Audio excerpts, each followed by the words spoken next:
Good afternoon, guys. Good afternoon. It's already 1 o'clock, so today we got this little, it's a 2014 Equinox 2.4 EcoCat. Owner says the truck stalls out when you come to a stop, light, or it just runs a little funny. So we went ahead and scanned this unit, and it's showing us P0010, which is a can actuator. This has got the VVT, the variable valve timing, and well, this here, these are the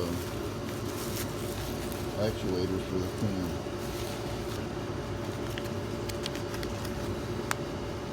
Basically, it's showing P0010, so that means it's bank 1, which is going to be the intake side. We went ahead and bought both. It's got one for the intake and then one for the exhaust. I mean, this one already starting to kind of mess up. Some people do wash them out. They say the sludge in them makes them run or make them function inaccurately or whatever, but it's just better to replace them. I mean, they're like 50 bucks a piece, give or take. This 100 bucks, and about both for a little less than 100 bucks. So let's go ahead and get these two replaced. You gotta loosen this clamp here, pull off this hose here, and then there's a clamp on the throttle body. Loosen those up, and you'll be able to pull the airbox out of the way. Once you got the airbox out of the way, this one you just kind of pry off. Remove this oil cap, and you can see it's got these little, they just come right off. Got another one on this corner right here. There we go. That one comes right off. And there's the culprits. Got both of them side by side. Let me go ahead and see if I can position the phone somewhere. On these, it's pretty simple, guys.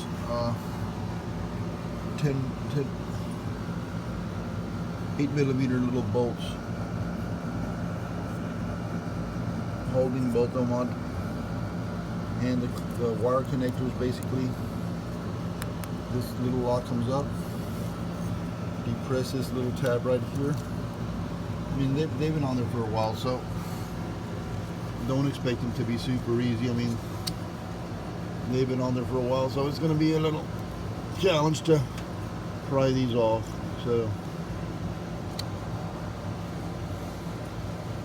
you might even need to get a pair of pliers to undo them, but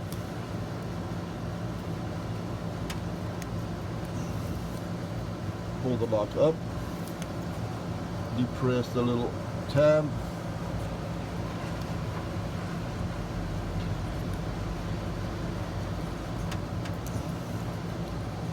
alright,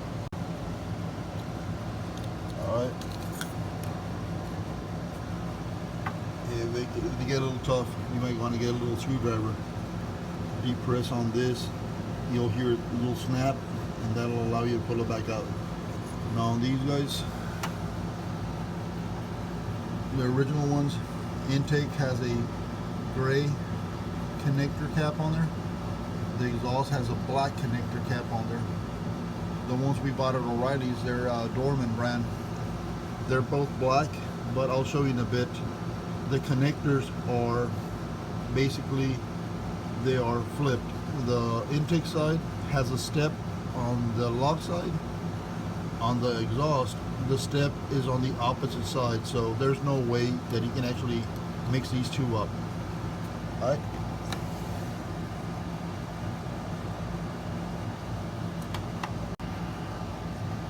On these guys, yeah, I had made a little mistake. The bolt in here is a 10mm.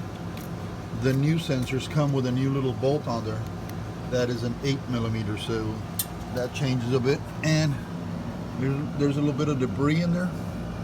Make sure you blow all that out before you put those sensors in. You don't want none of that junk going into your cam phaser. So let me go ahead and blow that out and we'll start removing them.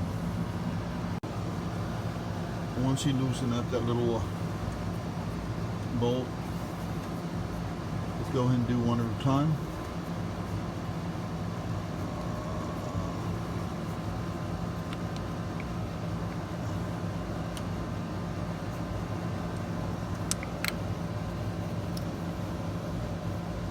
There's one. This one's loose. I wish I had a pair of needle nose. Needle nose makes it easier because these are somewhat stuck on there. But I don't, so let me see if I can find a pair of needle nose. Give me a second. Well, I couldn't find needle nose. What I did is I got this little file and used it as a little leverage to pry that little thing right off. And there's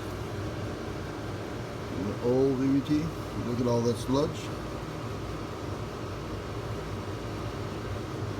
And I don't know if you guys can see the connector in there.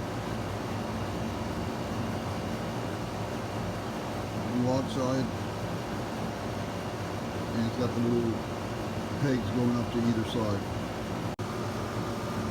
This one here, this is the one for the exhaust. You see the little lock tab is on this side, and the little square is towards the tab. So this is not the right one. This is the one for the exhaust. They're in the center, so this is the correct one. So let's go ahead and install this one. This is the one for your intake, and then we'll get to the exhaust one.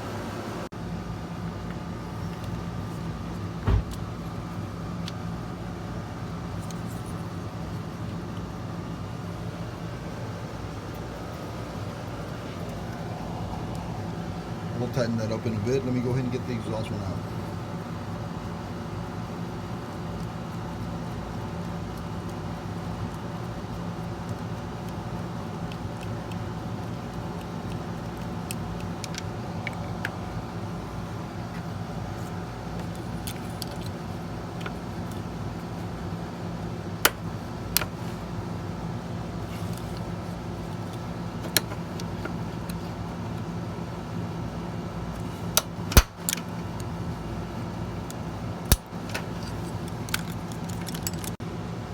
Sorry about that, as I dropped the camera while I was trying to get this one to come out. But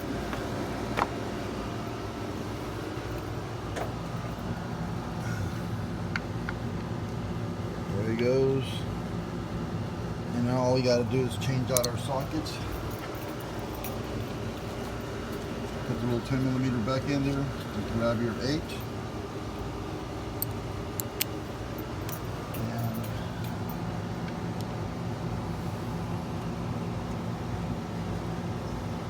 Start these off by hand.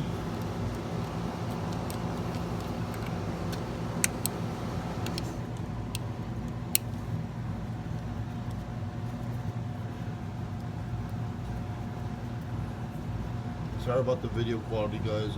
I'm just trying to get you close-ups, and I'm holding it one hand, trying to get all this done one-handed, and it's not that easy, guys. So again, I mean, I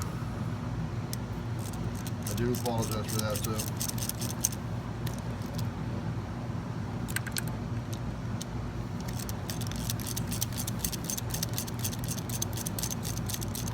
Well, the good thing about this is on my days off, people do use them to relax and kind of just,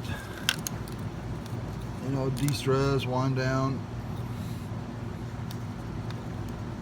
In my case, it never fails, dude. Somebody's got an issue with a vehicle. But heck, I mean, small little jobs.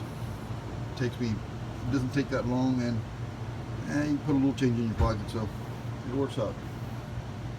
So there's that. This thing's been replaced. Sensors are on. All I gotta do now is get those covers back on it and crank it over.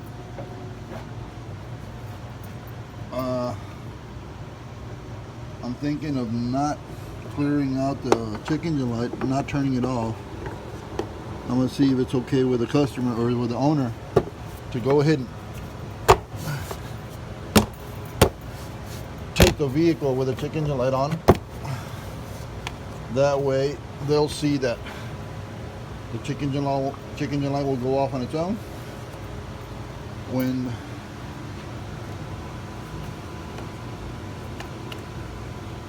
the computer picks up that the sensor is now functioning properly. Well, we'll see what they say. Well guys, now it's time to put on this air box.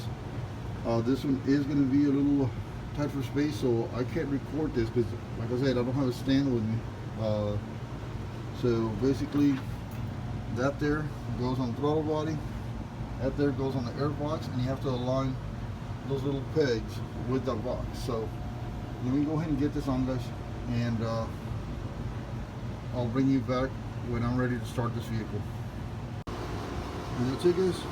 The rest is wait for the owner to come in, bring the keys with him so we can start it, and basically take it out for a little spin, and if all goes well, this is going to be done. So I guess I'll close off this video now. I appreciate you guys watching, and like and subscribe.